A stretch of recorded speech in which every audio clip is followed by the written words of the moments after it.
Hello, नमस्कार। स्वागत है आप सबों का फिर से एक बार डिजिटल ड्रीम इफेक्ट्स में। और आज हम लेके आए हैं संडे टूल टिप्स। और ये बहुत ही डिमांड में था। ये एक मेरे व्यूवर्स का जो वो फायर वर्न का उन्होंने बोला था कैसे हम रेंडर करेंगे प्लस इसको हम कैसे बनाते हैं ब्लेंडर में। तो ये बिल्कुल बिगनर लेवल का ही है, आप बहुत आसान तरीके से बना सकते हो। तो हमने ये ऐसा कुछ आउटपुट बनाया है जो आप स्क्रीन पे भी देख सकते हो। और ये बहुत ही हमने एक टाइम के साथ बनाया है, इस वीडियोस को बनाया है, काफ़ी टाइम लगा है। तो क्योंकि तुरंत का सिमुलेशन नहीं होता है, इसमें टाइम टेकिंग प्रोसेस होती है। तो चलो शुरू करते हैं। आज का जो पार्ट होगा 3.5 में मैं काम कर रहा हूँ।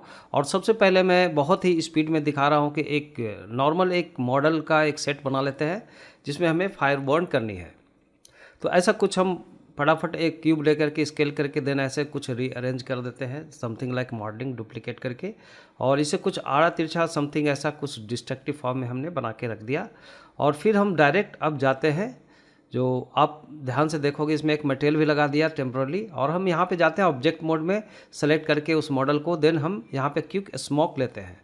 और क्विक स्मोक लेने के साथ ही आप देखोगे कि आपको एक बॉन्डिंग बॉक्स, उसको आप प्रॉपर, मैं इसको सेट कर देता हूँ, एक ऑरेंज कलर का दिख रहा है। उसके बाद आप देखोगे इसमें कुछ स्मोक काइंड ऑफ कुछ इफेक्ट्स एनिमेशन हो रही है। तो ये जो एनिमेशन आप देख रहे हो, मतलब अभी आप एक इफेक्ट देख रहे हो, यहाँ पे मैं थोड़ा सा टर्बुलेंस लगा दिया एक ऑब्जेक्ट का जो केज को सिलेक्शन करने के बाद, ताकि हम उस स्मोक को थोड़ा सा डिस्ट्रक्टिव वे में प्रेजेंट करूँ। ये एक ऐसा आपका फोर्स मॉडिफायर होता है जो आपको थोड़ा सा डिस्ट्रक्टिव एनिमेशन करता है। फिर हम जाके इसका थोड़ा सा सिलेक्शन करते हैं, इसका जो आपका डोमेन है। और डोमेन सिलेक्शन करने के बाद आप देखोगे यहाँ गैस फॉर्म में है, और इसको सही रहने दो एज यूजुअल। यहाँ पे आप देखोगे कि ये जो मेन आपका जो डायनेमिक सेट्स है, यहाँ सॉरी डायनेमिक जो सेट्स होती है, जैसे एडेप्टिव डोमेन इसको ऑन करते हैं तो आप देखोगे जैसे जैसे आपका एनिमेशन होता है वैसे वैसे वो ऑटोमेटिक और रीअरेंज होता जाता है जो डोमेन जो आप देख रहे हो। तो इसके ऊपर मैंने बेसिक वीडियो भी पहले भी बनाया है, तो आप उस वीडियो को देख लेंगे। अब मैं इसको क्या करता हूँ, इसको जो कर्सर है उसको लाइक इसका सेंटर पॉइंट को कर्सर से मैं कर देता हूँ अलाइन, ताकि मैं इसको प्रॉपर यहाँ से स्केलिंग कर सके। और इसे यहाँ पे हम थोड़ा सा रेजुलेशन इसका बढ़ाएंगे। तो आप चले जाते हो यहाँ पे, आप डायनेमिक मोड में जाते हो। देन आप देखोगे यहाँ पे 64 अगर मैं करता हूँ तो आप देखोगे वहाँ पे एक छोटा सा कॉर्नर में जो बॉक्स है वो छोटा होता जाता है और आपका डिटेल्स बढ़ता जाता है आपका। तो आप जितना ज़्यादा रेजुलेशन इसमें लेते हो तो वो उतना ज़्यादा आप डिटेल आप इसमें एनिमेशन देख सकते हो। तो अभी फ़िलहाल के लिए मैं 128 लेके चलता हूँ, तो मैं देखता हूँ कि थोड़ा सा क्वालिटी और इम्प्रूव हो रहा है। जब हम प्ले करते हैं तो स्लो हो रहा है क्योंकि रेजुलेशन हम बढ़ाते जा रहे हैं इस डोमेन का। ओके, तो जितना ज़्यादा हम वॉक्सल रेजुलेशन को बढ़ाते हैं जितना ज़्यादा स्मूथ मिलता है। मैं देखूंगा यहाँ पे इसका फ्रेम अभी 100 पे सिमुलेशन करूँगा। देन इसको मॉडलर करता हूँ सेटिंग टाइप में, एंड इस रेसेंबल रखता हूँ ताकि हम बेकिंग को बार बार कर सकते हैं। बेक डेटा करते हैं 100 फ्रेम का। तो बेकिंग के बाद हम देख रहे हैं कि हमारा जो ये एनिमेशन कुछ इम्प्रूव हुआ। बेकिंग का टाइम टेकिंग होता है, बट मैं आपको रोक करके पॉज करके मैं दिखा रहा हूँ कंटिन्यूअस, ताकि आपको बोर ना फील हो। तो यहाँ पे हम देखते हैं इसको फायर मोड पे रखते हैं हम। ऑब्जेक्ट को सेलेक्ट करने के बाद फायर को, देन डोमेन को सिलेक्शन करने के बाद फिर से आपको फ्री डेटा करने के बाद बेक डेटा अगेन आप करो। तो आप देखोगे यहाँ पे इम्प्रूवमेंट प्लस एक फायर इफेक्ट्स आपको यहाँ पे दिखना शुरू हो जाता है व्यू पोर्ट के ऊपर। अभी हम बस बिल्कुल अब यहाँ पे प्ले करके देखते हैं। अभी हम वर्किंग मोड पे आप देखोगे कि फायर का जो लुक आ रहा है प्लस एक स्मोक भी दिख रहा है। बट ये अगर हमें रेंडर करने के लिए प्रोसेस और रियलिस्टिक चाहिए तो साइकिल में रेंडर करना पड़ेगा। अभी हम मैं इसको सॉफ्ट फ्रेम का ही अभी फ़िलहाल रखता हूँ। और यहाँ पे आप देखोगे कि इसका अगर आप प्रॉपर्टी में जाओगे फ्लो सोर्स में, ये 1.5 की जगह हमने सरफेस टेंशन को 1 रखा। देन इसको फिर से बेकिंग डेटा करके अब देखते हैं कि कुछ इम्प्रूवमेंट हमें मिलेगी। यहाँ पे जो एनिमेशन में इम्प्रूवमेंट मिलेगी इसका फायर बर्निंग का। सो आप देख रहे हो आउटपुट बेकिंग के बाद। तो बेकिंग करते समय मैं बार बार बोल रहा हूँ कि पॉज कर देता हूँ, फिर मैं उसको वीडियो को स्टार्ट करता हूँ स्क्रीन रिकॉर्डिंग। देन आप देखोगे आगे कंटिन्यू। तो अब ऐसा कुछ इफेक्ट तो बन गया यहाँ पे, लेकिन हमें बात आती है इसको सिलेक्शन करने के बाद जो वुडन ऑब्जेक्ट था वहाँ पे कुछ सेटिंग देखते हैं उसका टेक्सचर मोड पे क्यों? क्योंकि हम देख रहे हैं कि फायर का जो बर्निंग पूरे पे है, मैं चाहता हूँ किसी किसी एरिया पे हो और उसको मैं मैप के थ्रू करता हूँ। तो हम टेक्सचर पे जाते हैं यहाँ पे, और यहाँ पे क्लाउड टेक्सचर लेते हैं, और क्लाउड टेक्सचर का क्लाउड कलर मोड पे जाके कंट्रास्ट को 5 करो ताकि हमें कंट्रास्ट मैक्सिमम मिले। प्लस साइज़ को इसको आप रिसाइज कर सकते हो, जो भी आपको साइज़ रिक्वायर है उसके हिसाब से। और आप देखो मॉडल का और जो स्केल सीन का होता है उसके ऊपर डिपेंड करता है। तो मैं अपने केस में रखा 0.15 समथिंग, 0.15। तो अभी जो इसका आउटपुट मिलेगा फिर से हमें रिवेक करना पड़ेगा। यहाँ पे टेक्सचर को मैं लिंक कर देता हूँ अगेन, इसके टेक्सचर ग्रुप में जाने के बाद पार्टिकल्स का, देन आप बैक जाओ और फिर से आप इसको बेक डेटा, फ्री डेटा करने के बाद बेक डेटा करते हैं और फिर देखते हैं इसका आउटपुट। तो आप देखोगे कि एक जगह से नहीं बल्कि कहीं कहीं पे आपको ऐसा कुछ नॉइजी काइंड ऑफ फायर का एरिया आपको बर्न होता है, तो थोड़ा सा एक ऑर्गेनिक फील आएगी। ऐसा कुछ करने के बाद फिर हम इसको तो देख रहे हैं कि अभी हमारा ये वर्किंग मोड पे ऐसा दिखा रहा है, शेड मोड नॉर्मल। बट और ज़्यादा हमें रियलिज्म देखने के लिए हमें यहाँ पे अब थोड़ा सा इसके शेडर नोड पे जाके कुछ काम करने पड़ेंगे। तो आप इसे सबसे पहले आप देखोगे इसका कुछ फ्री बेक डेटा करने के बाद मैं इसको पहले बढ़ा देता हूँ रेजुलेशन, जो डिवीजन रेजुलेशन है 200, और इससे एबव भी ले जा सकते हो, लेकिन आपका डिपेंड करता है मशीन का रेंज कैसा है। हाई क्वालिटी मशीन आपका है, सिमुलेशन करने में टाइम टेकिंग होता है, सम टाइम आपको क्रैश भी फाइल करता है, तो टाइम टू टाइम आप इसको सेव करते जाओ। अब यहाँ पे आप देख रहे हो कि अभी जो फायर बर्निंग पहले से कुछ तो बेटर हो गया, क्वालिटी रेजुलेशन बढ़ाने के बाद हम इसे फिर से थोड़ा सा और इम्प्रूव कर ले रहे हैं। जैसा मेरा मशीन का कैलिवर है उसके हिसाब से, तो 256 लेता हूँ, ओके। और तब हम एक फाइनल बेकिंग के बाद देखेंगे कि इसका अब हम और भी सेटिंग कर सकते हैं। जैसे इसका फायर ग्रुप में जाओ और यहाँ पे देखोगे रिएक्शन स्पीड आप बढ़ा सकते हो, कम कर सकते हो। इसको वर्टिसिटी को मैंने 0.1 कर लिया, जितना भी था उससे कम किया, और ताकि हमें थोड़ा सा इम्प्रूवमेंट आप देखोगे। जो इसका जो डोमेन सेलेक्शन करने के बाद ये मिलता है आपको सेटिंग्स, तो आपको कुछ इम्प्रूवमेंट मिलता है उसका फायर का जो सिमुलेशंस है डायनेमिकली। तो आप देखोगे यहाँ पे आप ये बेकिंग करने के बाद मैं फाइनल फिर से प्ले करके देखता हूँ, तो थोड़ा सा इम्प्रूवमेंट डिटेलिंग समय मिल रही है, यहाँ पे व्यू पोर्ट पे देखने को मिल रही है। लेकिन अब ये रिजल्ट अगर हम प्रॉपर देखना चाहते हैं तो हमें शेडिंग मोड पे यहाँ पे नहीं दिखता है। यहाँ पे डायरेक्टली हम रेंडर मोड पे जाते हैं, क्लिक करते हैं, तो आपको कोई फायर नहीं दिख रहा है और हमें वर्किंग मोड पे दिख रहा है फायर। तो ये क्यों? क्योंकि यहाँ पे हम ईवी मोड पे हैं, हम इसको साइकिल में कन्वर्ट करते हैं और इसे एक्सपेरिमेंटल रखते हैं फीचर सेट्स में और जीपीयू कंप्यूटर करते हैं, और फिर हम इसे सेव कर लेते हैं फाइल को, क्योंकि क्रैश होने का ज़्यादा चांसेस होते हैं।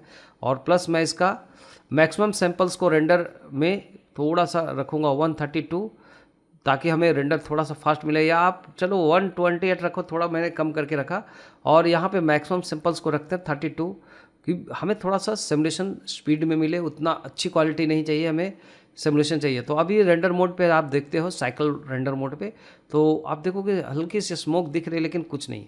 अभी मैं इसके शेडर के ऊपर काम करूँगा। यहाँ पे शेडर एडिटर को ओपन कर लेते हैं, तो हम देखते हैं सेलेक्टेड जो हमारा जो डोमेन केज है उसको जब मैं सेलेक्ट करता हूँ डायनेमिक सेटिंग्स का, तो यहाँ पे आपको प्रिंसिपल वॉल्यूम के साथ कनेक्टिविटी कुछ मिल रहा है आउटपुट। तो इसका मैं इसे करता हूँ 10 ब्लैक बॉडी इंटेंसिटी को, तो आप देखोगे कि आप यहाँ पे साइकिल मोड रेंडर में भी आप फायर देख रहे हो व्यू पोर्ट पे। बट आप देखना है कि रेंडर में हमें कैसा मिलता है, थोड़ा सा हमें कुछ कैमरा सेटिंग भी करनी पड़ सकती है। तो आप चले जाओ यहाँ पे, जस्ट आप थोड़ा सा आप रेंडर करोगे, एक सिंगल है ना F12, तो आप देखोगे इसका रेंडर का आउटपुट कुछ ऐसा मिला है, जो कैमरा सेटिंग प्रॉपर नहीं है। तो कैमरा सेटिंग करने के लिए आप जाओ यहाँ पे और यहाँ से व्यू में जाते हैं, देन कैमरा टू व्यू करते हैं check on, then according to our camera हम इसको ऐसे लोकेट कर लेते हैं, ओके, सिंपली नेविगेशन के साथ। तो आप देखोगे ये, चलो मैं जैसे भी सीन के अकॉर्डिंग डिपेंड करता है, मैं यहाँ से फिर से रेंडर करके देखूँगा, तो कुछ ऐसे हमें आउटपुट मिल रहा है। It's okay. तो ये हम जो आउटपुट पा रहे हैं यहाँ पे वो सफिशिएंट नहीं है, हम यहाँ पे कुछ और इन्हांसमेंट करेंगे, क्योंकि ये नॉर्मल आपको सीजी फायर का तो इफेक्ट दे देता है, लेकिन थोड़ा सा हम ऑर्गेनिक फायर बनाने के लिए क्या क्या करते हैं, एक एट्रीब्यूट्स लिया हमने, एक कलर रैंप लिया और फैक्टर के साथ कलर रैंप का जोड़ दिया, और कलर का रैम्प का कलर आउटपुट को हमने एमिशन स्ट्रेंथ के साथ जोड़ दिया। अब देखो यहाँ पे डिफरेंट क्या मिलता है, ये यहाँ पे आपको शायद थोड़ा सा डिफरेंस दिख रहा है सीन के ऊपर, बट इसको फाइनली एक बार रेंडर करके आप चेक कर सकते हो। तो आफ्टर सेटिंग आप देखोगे थोड़ा सा जो उनके जो चीज़ें हैं आप देखो प्रॉपर नहीं सेट हो रही है। अभी इसका मैं डेंसिटी को भी जीरो करता हूँ, बट नथिंग चेंज, कुछ चेंज हमें नहीं दिख रहा है प्रॉपर, रेंडरिंग के बाद भी सेम टू सेम दिख रहा है। रीज़न ये है कि हम जो एट्रीब्यूट एडिटर लेते हैं इसमें हमने हीट करना है, तो हीट करके इसका जो लैंग्वेज है उसको आप डालोगे HEAT जैसे एज वेल एज लिखा हुआ है, क्योंकि इसके प्रॉपर्टीज़ को इनेबल कर देता है यहाँ से एट्रीब्यूट्स को। देन हम इसको टाइमलाइन को भी ऑन करके एक बार प्ले करके रीप्ले करके देखेंगे कि क्या चेंज हो रहा है हमें सीन के अंदर। तो आप देखोगे थोड़ा सा स्मोक काइंड ऑफ थिंग, जब मैंने हीट लिखा तो हमें वो मिल रहा है, प्लस जो हमने सेटिंग करके रखा है कलर रैम्प्स का जो स्लाइडर्स को आप फाइनल रेंडर करोगे तो आप देखो यहाँ से आपको एक स्मोक दिख रहा है कुछ ऐसा। ओके, तो अब इस स्मोक को कंट्रोल के लिए अब चले जाओ। अभी सबसे पहले आप एक इसका कलर सेटिंग्स के लिए आप शेडिंग मोड पे जब रहते हो, render shading output render mode पे, तो आप देखोगे इसको थोड़ा सा स्लाइड करोगे तो आपको जो स्मोक का एरिया है वो थोड़ा सा स्केल्ड होता है, like scale up scale down करके इसको सेटिंग्स करते हैं।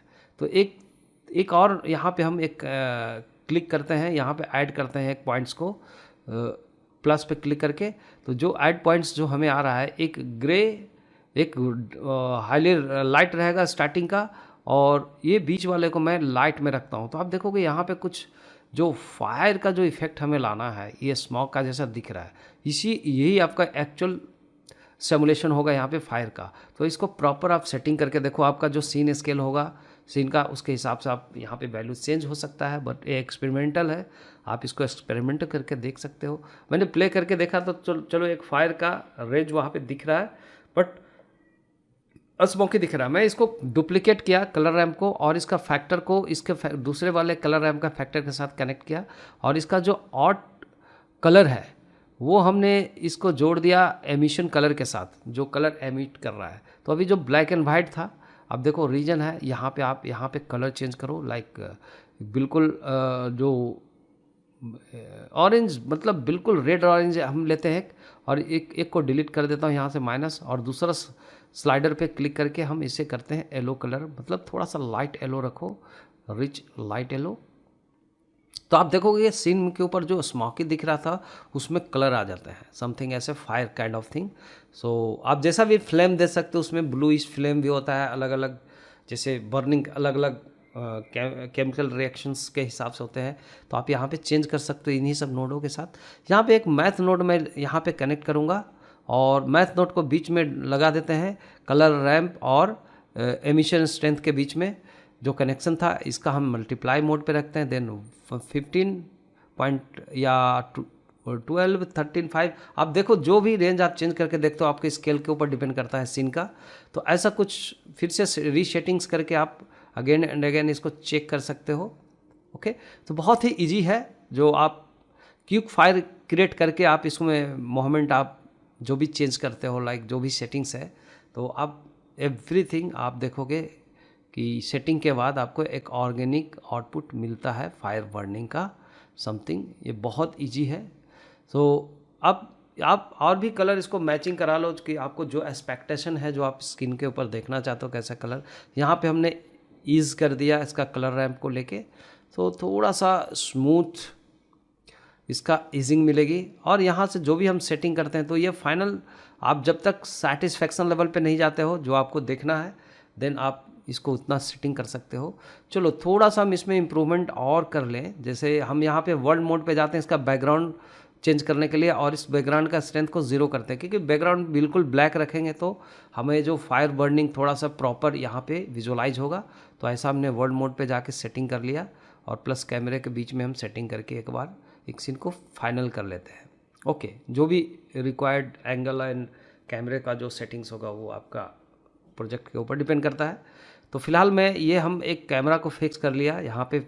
अब हम जाते हैं आगे, जो भी हमने अभी तक सेटिंग किया, फिर से हम लोग जाते हैं इसका ऑब्जेक्ट मोड पे, फिर से वही मटेरियल के ऊपर, और थोड़ा सा और हम इसमें वेरिएशन ला सकते हैं।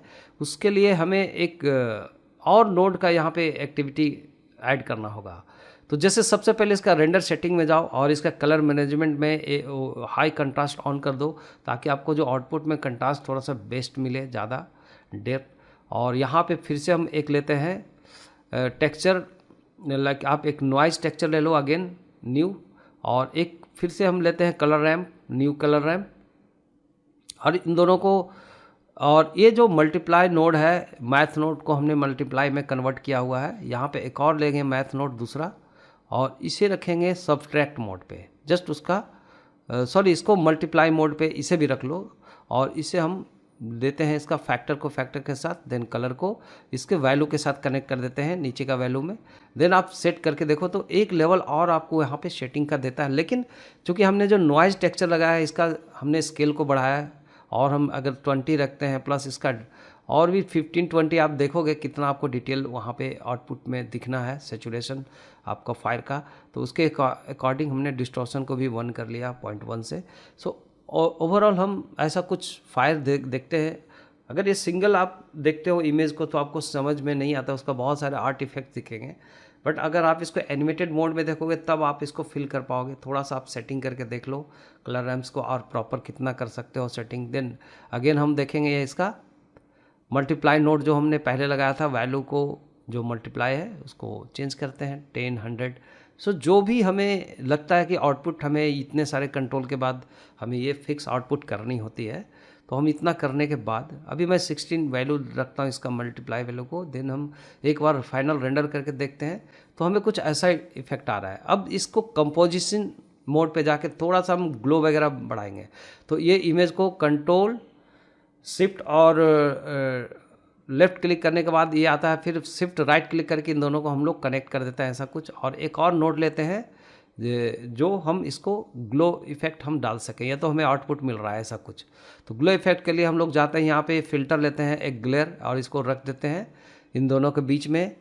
तो आप देखोगे यहाँ पे जो आपको एक जो मोड है अभी स्टार्ट मोड पे है, स्टार्टिंग लग रहा है, तो आप यहाँ से फॉग ग्लो कर देते हो, प्लस इसका वैल्यू को 0.2 रखो, थ्रेशोल्ड वैल्यू को 0.1 हम रखते हैं कि एरिया बढ़ते जाता है जैसे जैसे हम कम करते हैं। साइज़ को हम 9, 8 रख लेते हैं, और ऐसे कुछ हमने हाई रख करके ये हमने कुछ रख लिया। ये हमारा फाइनल ग्लो इफेक्ट्स आ रही है जो ओरिजिनल था, और ग्लो इफेक्ट में हमें कैसा आ रहा है इसका। बाकी आप देखोगे साइकिल रेंडर सेटिंग्स में बाकी सब ओवरऑल जो भी है आप सेटिंग करके रखते हो, एवरीथिंग ओके। बट अभी मेन है इसका आउटपुट में जाते हैं। फिर आउटपुट में हम इसे एक फोल्डर प्रोवाइड करते हैं जहाँ भी हमें रखना होता है, जहाँ पे आपको कन्वीनियंट होता है, आपका अपना चॉइस होती है। वहाँ पे एक फ़ोल्डर में बनाऊँगा, एक नया फ़ोल्डर, ताकि हमारा सारा, मैं सीक्वेंस में वैसे रेंडर करने जा रहा हूँ, लेकिन आपको बताऊँगा कि वीडियो रेंडरिंग भी कर सकते हो ऐसी सेटिंग में। तो यहाँ पे चलो हमने एक टेम्पररी एक न्यू फोल्डर फायर आउटपुट करके बना लिया, और ये लिंक मैंने यहाँ पे फायर नाम से फाइल को रख दिया, देन एक्सेप्ट किया। अब ये हमारा अभी PNG फॉर्मेट में है। अगर मैं वीडियो में रखना चाहता हूँ तो FFmpeg पैक वीडियो में रखो, प्लस MPG4 में रखो इसका इनकोडिंग में। देन आप देखोगे यहाँ पे मैं वापस जाता हूँ PNG मोड पे, अभी मैं सीक्वेंस में ही निकालना चाहता हूँ, तो इसमें कुछ सेटिंग करनी नहीं पड़ती है।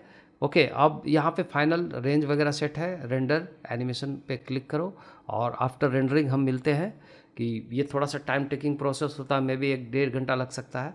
और यहाँ पे मैंने 100 फ्रेम को ही रेंडर किया, तो ऑलमोस्ट 1 घंटे के बाद ये हमारा रेंडर हुआ है। और फुल स्क्रीन में एक बार हम चेक करने की कोशिश करेंगे। तो दिस इज़ आवर एक प्ले में मैं देख रहा हूँ, ये सीक्वेंस को प्ले करके F-चेक प्ले होता है एक उसके में, तो मैं देख पा रहा हूँ कि ये एक ऐसा कुछ फायर बर्निंग का कुछ इफेक्ट मिल रहा है जो एक ऑर्गेनिक इफेक्ट दे रहा है।